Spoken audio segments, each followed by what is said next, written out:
What's going on, everyone? Some of my favorite daily exercises that I do for joint pain to help loosen up the whole body, get some circulation going, just get the joints feeling better. So what I like to do, I like to start with the wall. We're going to do a couple different variations. Some wall exercises, seated, but also on the ground. So you can kind of pick and choose things that feel good for you and start putting together a little bit of a full body movement routine. Let's get into it. First, I always like to start with the posture, especially if we're dealing with low back pain.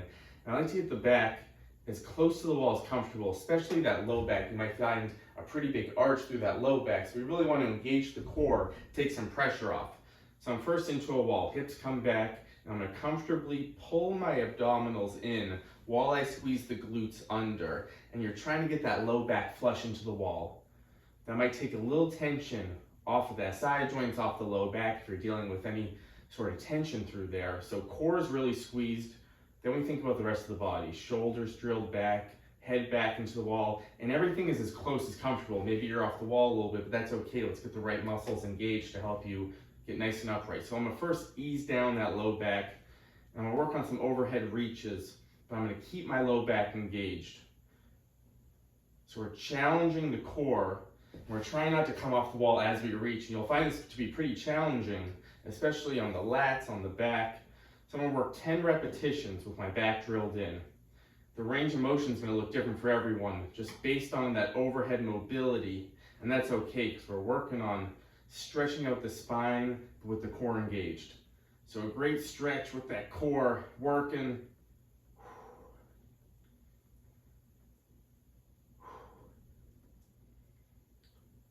So I always like to start there to really get the core going while also stretching out the back. Number 2, I love this wall opener where my hips are straight and I'm trying not to rotate through the hips. I'm keeping everything straight and I'm going to slowly rotate through the chest. And I'm thinking about squeezing the shoulder blade again without turning the whole body.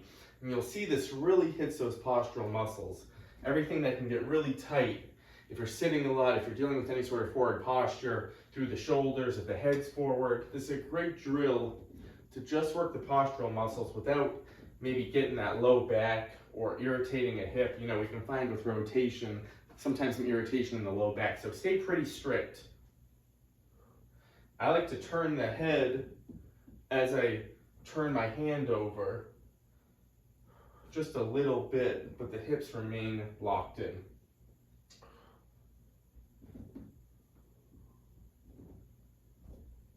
It might seem maybe you're fatiguing the shoulders a little bit. You can bring the arms a little lower. It's a great way to still loosen up all those postural muscles nice and upright.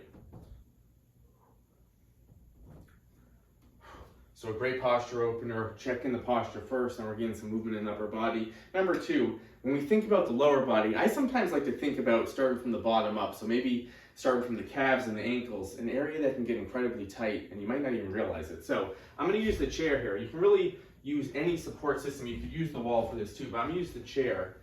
And I'm gonna work on stretching out those calves. It's pretty tight. So I'm gently bringing that heel down into the ground to stretch out the calf. And maybe I start to get a little movement with this. I'm gonna show you against the wall too, but I like to use this lower. Also, I'm keeping the core tight. I'm nice and upright. And again, if this is too much pressure, you would use a wall. Same idea.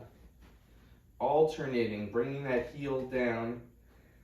Maybe you start by holding a couple seconds. You'll feel that calf stretch right away. So find that right range for you. If that's too much, if it's too much to push through, start nice and upright and start one side at a time with a split stance variation. And you can even work on a hold here, 20 seconds. That back calf is stretching. You can gently bend this front leg forward. And this is a great way to get that leg out stretch, especially maybe the hamstring too. So out of these variations, try to find that best way to get those calves loosened up a little bit. The second thing I love to do for the calves, I'm gonna go seated for 2 stretches here. One really simple drill I like to do.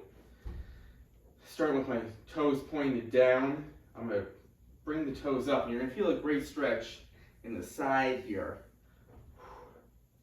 And we're working on some good mobility in the ankles, but another area that can get very tight if you're dealing with joint pain, if your hamstrings are tight, if you're dealing with a lot of tightness in the lower body, I like to start here to really bring some movement.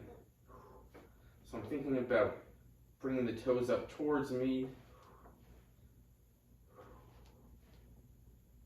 And for all these movements, you can think 10 repetitions to start. If that's too much, find that range that's good for you. If it's just too fatiguing, start with 6 to 8 repetitions.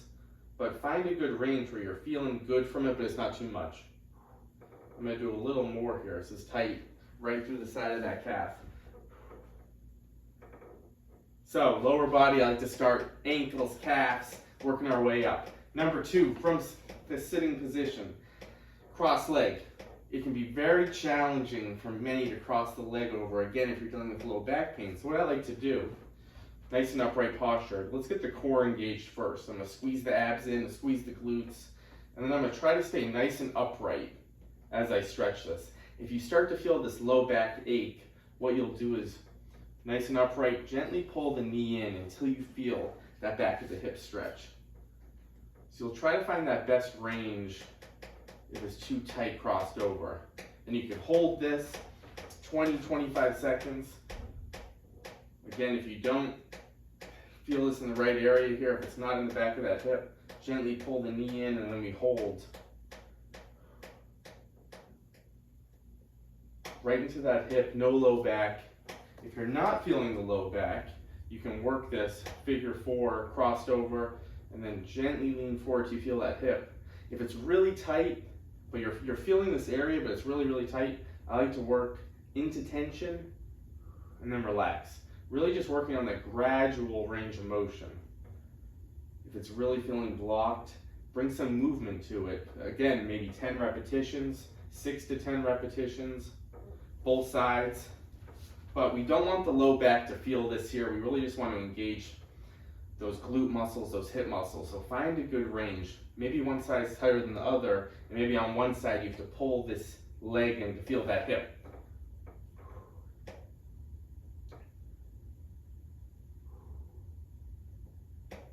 All right, 2 great seated options.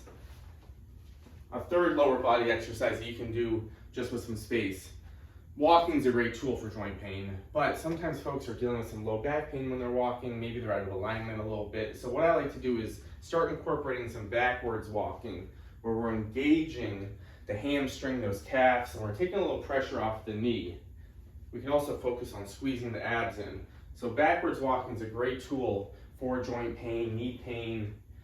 If you're feeling some tightness in the hamstrings and calves too, it's great to move in reverse. And I'm going to show you a different variation that you can do if it's just hard on the balance. Moving in reverse, you can also walk forwards, then backwards. So I'm just going to go backwards here. Get some good circulation going, back of those legs. Loosen up the hamstrings. You might feel this. Some folks might feel this in the calves. Some folks might feel this in the hamstrings. But if that's too much for you, you can use a wall and you can just focus on bringing that heel back behind you. If you feel that low back ache, pull the core in. Make sure the abs are engaged, and then you can move in reverse. Again, right behind that knee, we're engaging the hamstring. Again, 6 to 8 repetitions each. One side might be tighter than the other.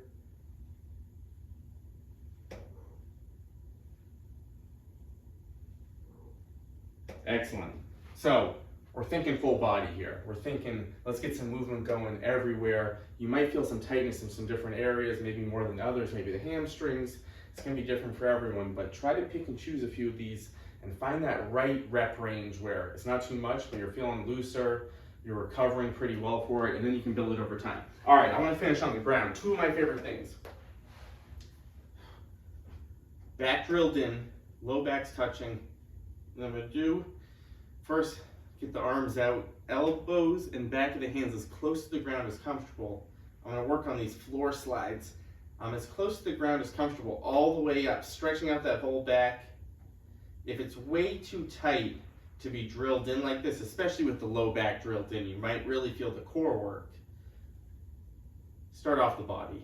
Find that right range, 6 to 10 repetitions, all the way through that spine, working especially between the shoulder blades, an area that can get really tight.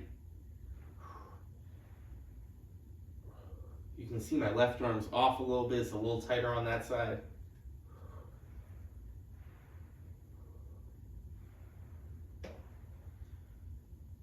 So great tool.